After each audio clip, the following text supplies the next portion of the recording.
Bienvenue à vous pour cette première séance d'hypnose. Pour que vous puissiez en profiter pleinement, je vous invite à vous installer confortablement et à fermer les yeux, tout en sachant que les yeux ouverts, on peut ne rien voir, mais on entend mieux les yeux fermés. Et je ne sais pas si vous savez, mais votre inconscient ignore la différence entre l'imaginaire et la réalité. Pour lui, si vous vous imaginez détendu, serein, il va envoyer à votre corps toutes les sensations de la détente, de la sérénité, comme si vous l'étiez réellement. Un peu comme si votre imagination dessinait autour de vous une bulle de calme, une bulle de la couleur de votre choix, une couleur qui aurait la capacité de venir progressivement remplir chacune de vos cellules d'un bien-être profond, d'une détente qui augmente au fur et à mesure que vous écoutez ma voix. Et je ne sais pas si vous vous voyez détendu dans cette bulle de bien-être, ou si c'est cette bulle qui vous voit vous détendre à l'intérieur d'elle. Ce que je sais, c'est que durant cette parenthèse de douceur, une partie de vous pourrait prendre le temps d'écouter chacune des histoires que je vous ai concoctées, tandis qu'une autre partie pourrait s'autoriser à accueillir les vibrations créées par la musique que vous entendez, une musique magique qui a pour vertu de bercer les gens. Car je ne sais pas si vous savez, mais il n'y a pas d'âge pour se laisser bercer par un son, une odeur, une image, une sensation qui vient nous rencontrer et nous plonger dans le royaume de la sérénité. D'ailleurs, peut-être vous trouvez-vous déjà à cet instant dans un lieu qui vous apaise, un lieu où chaque son a des vertus relaxantes. Et peut-être qu'une partie de votre corps pourrait profiter présentement du bonheur d'un massage, tandis qu'une autre partie serait en train d'admirer le paysage de votre choix. C'est ça qui est bien avec l'hypnose. On peut être dans plusieurs endroits à la fois. Alors peut-être accepterez-vous de plonger dans cette nouvelle expérience afin de rentrer dans la peau de la personne la plus détendue du monde, afin d'en ressentir toutes les sensations. Et comme vous écoutez ma voix, peut-être n'avez-vous pas encore commencé à réaliser que la détente a déjà commencé à s'installer. Et peut-être que votre corps a déjà commencé à frissonner de bien-être et que cet état ne fait que s'amplifier. Et peut-être qu'à ce moment-là, chaque nouveau son pourrait vous indiquer qu'il est l'heure de prendre une grande et une profonde inspiration, puis de souffler l'ensemble des frustrations qui vous habitaient. Vous pourriez peut-être même réaliser qu'à chaque nouvelle inspiration, la détente vient s'activer tandis qu'à chaque nouvelle expiration, l'état d'hypnose vient davantage vous bercer. Et si quand je parle, vous n'entendez que certains mots, c'est que votre inconscient sélectionne ceux qui sont bons pour vous. Soyez confiant qu'il saura prendre le meilleur des histoires que je vais vous raconter et qu'il saura faire les changements nécessaires à votre bonheur. Et justement, je vous propose de vous laisser glisser à travers une première histoire. Et cette histoire, c'est celle d'un homme qui avait grandi en campagne au sein d'une famille aimante et bienveillante. Le père de cet homme avait perdu l'usage de ses jambes. Personne n'avait pu comprendre les raisons de cet événement. Et souhaitant par-dessus tout que son père puisse marcher, le jeune homme s'était, depuis tout petit, donné pour mission de trouver le remède destiné à guérir la maladie de son père.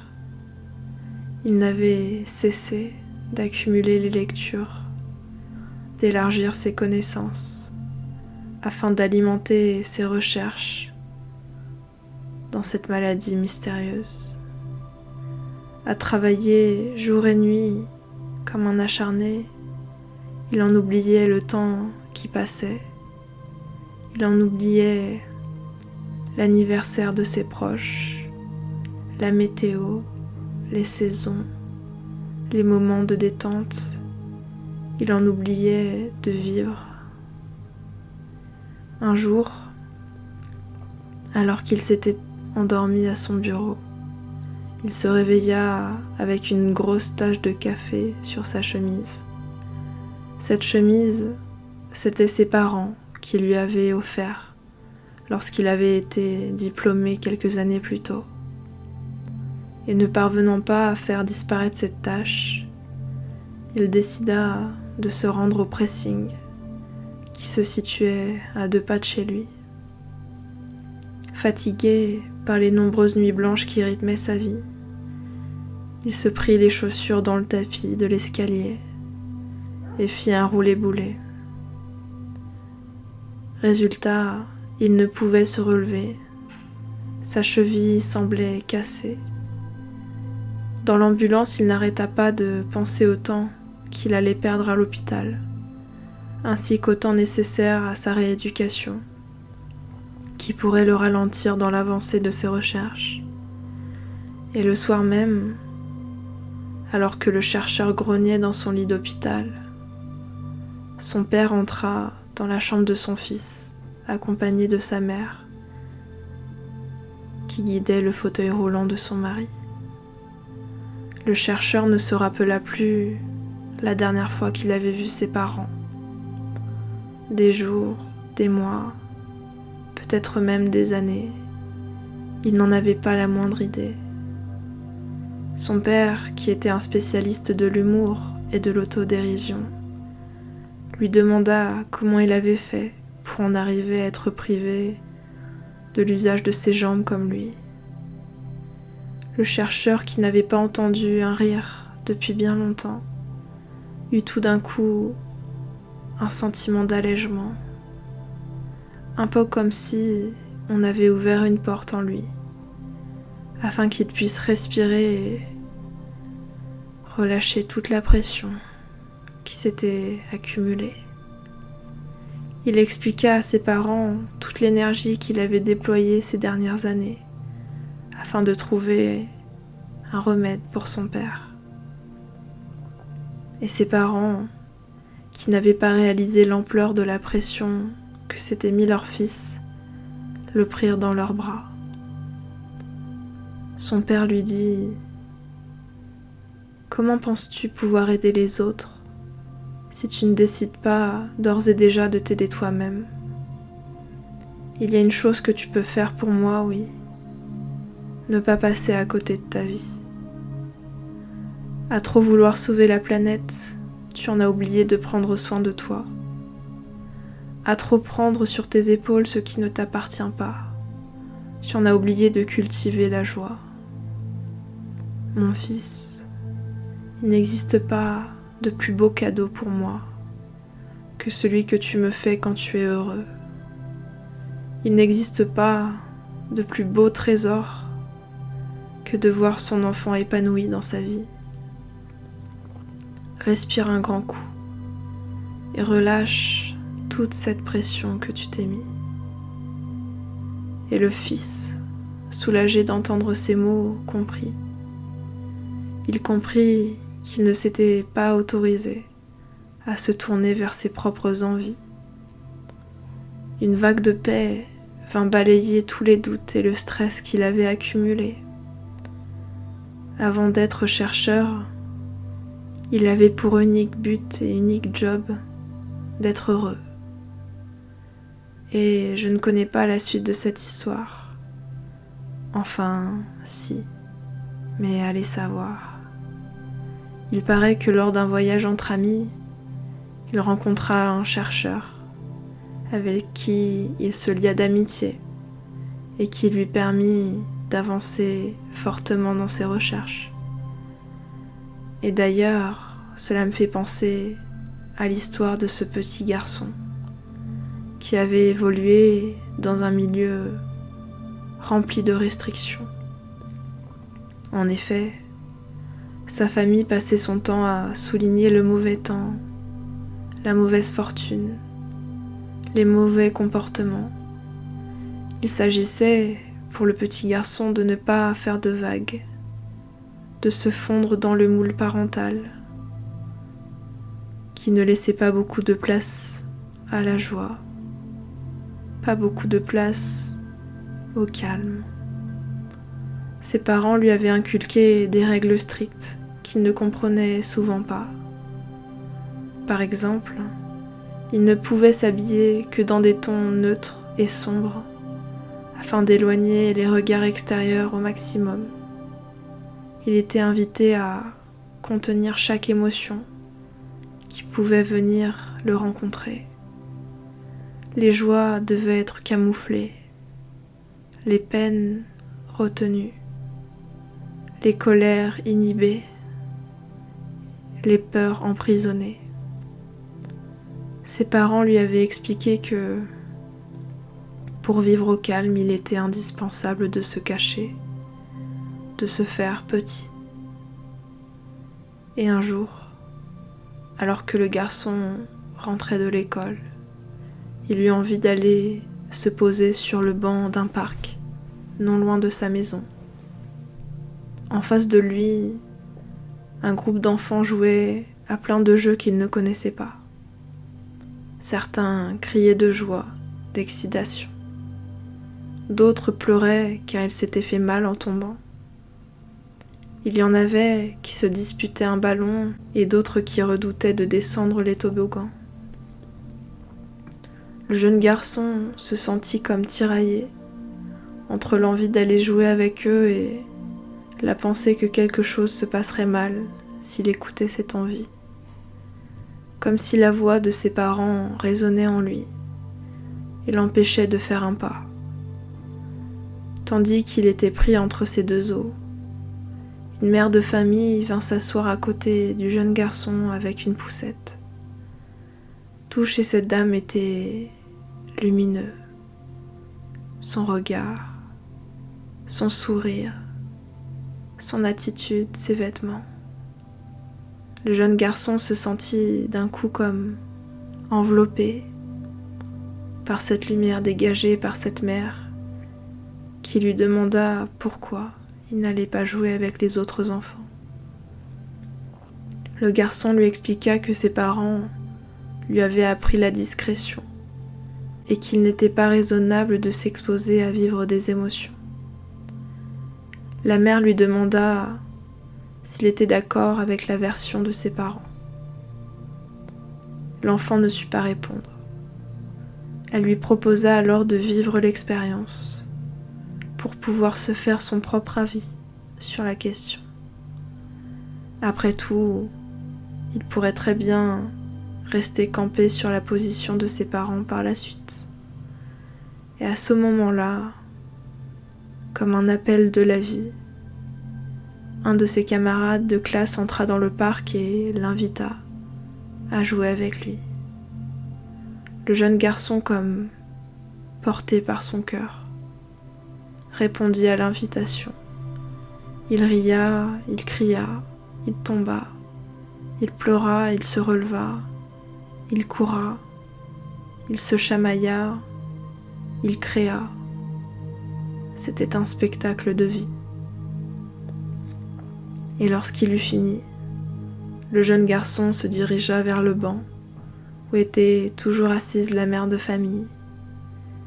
Il s'assit et respira l'air à plein poumon. Ses vêtements sombres étaient tout sales et lui avait l'impression de se remplir de lumière.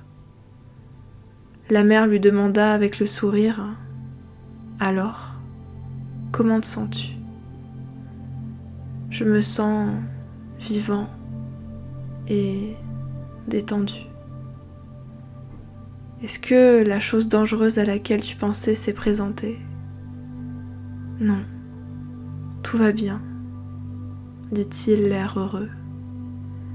Et je ne sais pas la suite de cette conversation partagée. Ce que je sais, c'est que le jeune garçon a décidé de grandir en s'autorisant à écouter les appels du cœur, en s'autorisant à vivre chaque émotion pleinement, plutôt que d'entrer en résistance avec. Il savait que les émotions n'étaient pas des ennemis à repousser, mais des messagers de la vie qu'il pouvait écouter, afin de mieux pouvoir se retrouver, afin de mieux pouvoir revenir au calme du présent. Il savait qu'il ne risquait rien à se laisser traverser par la vie. Et c'est en se laissant aller au mouvement qu'il pouvait profiter des accalmies. Et je ne sais pas si vous aussi, vous pourriez accueillir ces mouvements en vous, écouter le message qu'ils ont à vous transmettre, tout en les regardant s'éloigner peu à peu. D'ailleurs, cela me fait penser à l'histoire de cette dame qui avait pris l'habitude de se planifier des alarmes pour tout un tas de choses à laquelle elle devait penser, un peu comme des pense-bêtes électroniques qu'elle multipliait au fil du temps et dont elle ne pouvait se passer. Du moins, c'est ce qu'elle pensait. Une alarme pour vérifier que la porte était bien fermée à clé avant de se coucher. Une autre pour se rassurer sur le fait qu'elle avait bien une trousse de pharmacie sur elle. Une autre encore pour vérifier qu'elle avait bien débranché le fer à repasser, etc. Et chaque fois que le son de son portable retentissait, un éclair d'adrénaline la traversait pour disparaître quelque temps après. Et bien sûr, à chaque fois, elle constatait qu'elle avait bien respecté son cahier des charges intérieur, un peu comme sa charte de la sécurité. C'était comme si elle avait pris l'habitude de se faire peur pour ensuite pouvoir se rassurer. Elle s'était créée cette routine depuis qu'elle avait 15 ans. 15, c'était l'âge où elle avait oublié de fermer la porte du balcon avant de partir à l'école et qu'une fois rentrée à la maison, elle n'avait plus retrouvé son chaton, le chat que ses parents lui avaient offert quelques mois plus tôt. Cet événement l'avait marquée. Elle n'avait pas réussi à le garder en sécurité, croyait-elle. 15 ans, c'était aussi l'âge où, ayant oublié un jour sa carte de bus, elle avait dû rentrer chez ses parents un soir d'hiver à pied. Sur le trajet, elle avait imaginé le pire. Un accident, une mauvaise rencontre ou encore le fait de se perdre. Et une fois rentrée chez elle, elle reprit sa respiration et, enregistra l'alarme des cartes de bus, qu'elle réenregistra dans chaque téléphone dont elle fit l'acquisition. Sans cette sonnerie, elle sentait l'insécurité, la peur grandir en elle. Un jour, une amie lui offrit un mois de retraite dans un couvent, à plusieurs centaines de kilomètres de chez elle. Il était précisé que les objets électroniques devaient être déposés à la réception dès l'arrivée, et ils pourraient être récupérés un mois plus tard, au moment du départ.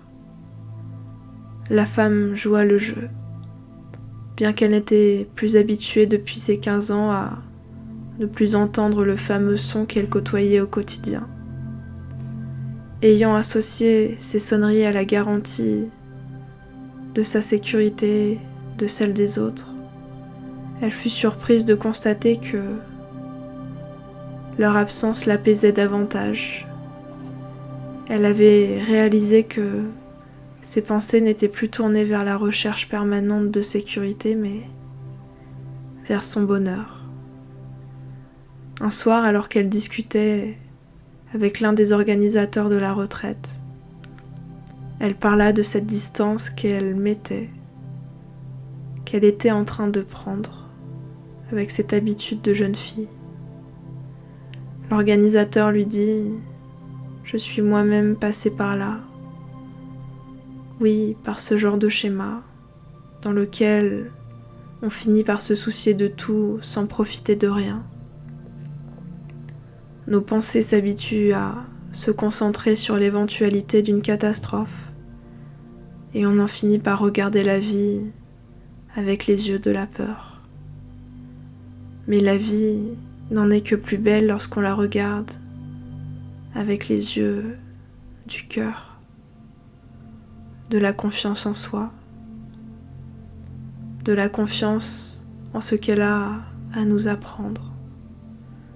Souvent on grandit avec des programmes du passé qui viennent perturber notre présent. On pense que ce qui nous est arrivé une fois viendra quoi qu'il arrive se répéter. On se crée des peurs en écho à une peur du passé qui nous a marqués. Il y a un décalage dans le temps. Mais maintenant, aujourd'hui, tu constates que tu peux t'en défaire, car ton présent a changé, car tu t'es ouvert à ce présent dans lequel tout peut être différent. Tu es revenu à l'ici et maintenant. Tu as constaté que tu pouvais compter sur toi et que cette confiance t'ouvre un champ illimité de possibilités. Elle l'avait écouté avec attention. Elle était remplie de gratitude envers son ami qui lui avait offert ce beau cadeau, envers cet homme qui avait posé des mots sur ce qu'elle vivait, envers elle-même, parce qu'elle savait désormais qu'elle pouvait créer une toute autre réalité. Et souvent, les séances d'hypnose sont des occasions parfaites afin de s'ouvrir à d'autres réalités plus profitables pour nous. Et d'ailleurs, en parlant de réalité, imaginez que vous enfilez une combinaison de réalité virtuelle. Cette combinaison a été spécialement développée pour que vous vous y sentiez bien. Son intérieur est rembourré par du coton et par toute autre texture dont la douceur vous enveloppe chaleureusement. Cette combinaison est remplie de capteurs dont vous avez la commande grâce à un bouton. En appuyant sur ce bouton, la sensation de douceur s'intensifie et vous pouvez vous rendre dans n'importe quel lieu qui vous permettra de ressentir la détente, la paix, la plénitude. je vous propose de visualiser ce bouton et de vous voir appuyer dessus. Vous pouvez ressentir ce bonheur, comme si vous aviez plongé dans une piscine de calme, de sérénité. Vous pouvez ressentir que tout ce bien-être est en train de caresser tout votre corps pour y pénétrer lentement. Vous pouvez sentir que l'enfant en vous est apaisé, souriant. Vous pouvez sentir les vibrations de la détente qui se répandent dans tout votre corps. Vous oubliez tous les soucis parce que le bonheur est plus fort que tout, parce qu'il se répand dans tout votre corps. Peut-être que vous sentez les muscles de votre corps se relâcher et votre inconscient intègre cette notion de détente. Il peut la faire permanente. Il peut l'intensifier à chaque fois qu'il le désire. Maintenant, vous savez que vous pouvez à tout instant appuyer sur ce bouton pour retrouver ce calme intérieur. Vous avez ce pouvoir-là. L'imagination a ce pouvoir-là de vous reconnecter à ce bien-être qui fait partie de vous. Vous pourrez simplement repenser à ce moment ou réécouter cette séance pour retrouver cet état. Je remercie votre inconscient de faire tout ce qu'il y a à faire maintenant pour que la sérénité vous accompagne à plein temps. Vous en avez la capacité, il vous suffit juste d'y croire. Votre inconscient va continuer à faire tous les changements nécessaires à votre bien-être, à votre bonheur, dans les jours et les nuits qui vont suivre. Et en douceur, toutes les parties de vous vont pouvoir se réassocier. Et lorsque vous le souhaiterez, au rythme que vous aurez décidé, vous pourrez revenir ici et maintenant à la réalité et rouvrir les yeux tranquillement.